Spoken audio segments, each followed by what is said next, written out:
watching GearZ, brought to you by Holly Performance Products. Fuel your passion. And Cornwell Tools, the choice of professionals. Hey, welcome to GearZ. You know, for a long time, when you were looking for a project vehicle, the general thought was to find the most pristine, original thing you could and build it up from there. And if you can find something like that and turn it into a project, well, that's awesome.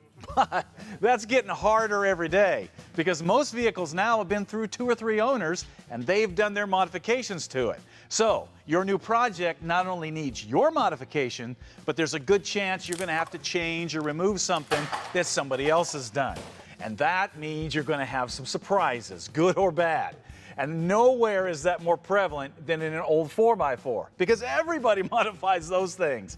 Prime example is the '77 Jeep CJ5. Now, we got this for a good deal because it's been sitting for a long time. It's got some mechanical issues, it's not running, and the owner didn't want to mess with it. So that's how we bought it, as a non-runner. But one look at the rust-free body and the rare V8 Levi edition, and we knew it had some serious potential. Even with the worn-out seats and the saggy rear springs and the fact that at least 2 of the shocks are in the passenger floorboard, it was obvious that this had been someone's pride and joy at one time. So we're going to dig into several areas on this old Jeep, starting with this suspension.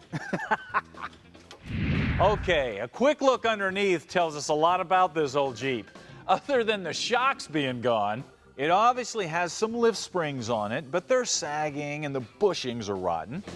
Also, the front brake hoses were never extended, so those are too short and bound up, and it's a wonder they haven't popped over the years. The rear brake hose was just left loose to get enough slack in the line, and there's also been a sway bar added in the rear, but it looks like it quit working a long time ago.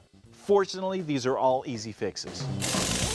This is Skyjacker's 4-inch lift kit for the CJ5, and they've been building these since this thing was practically new. So they got it dialed in. Now take a look at this. You got 4 new leaf springs with a 4-inch lift built right into the spring, so there's no lift blocks necessary. Then, as you can see, you got wedges on the rear springs that are bolted in place, and this corrects the angle of the rear end and lines your drive shaft up correctly. Very important. Then you have modern urethane bushings, you have new U-bolts. We finished it off with some gas shocks. Now, to take care of the brake hose issue, we got extended brake hoses front and rear, and finally, a new steering stabilizer to take care of any wobble that might try to sneak in. Very simple parts that pretty much anybody can put on in their driveway. Let's get to work.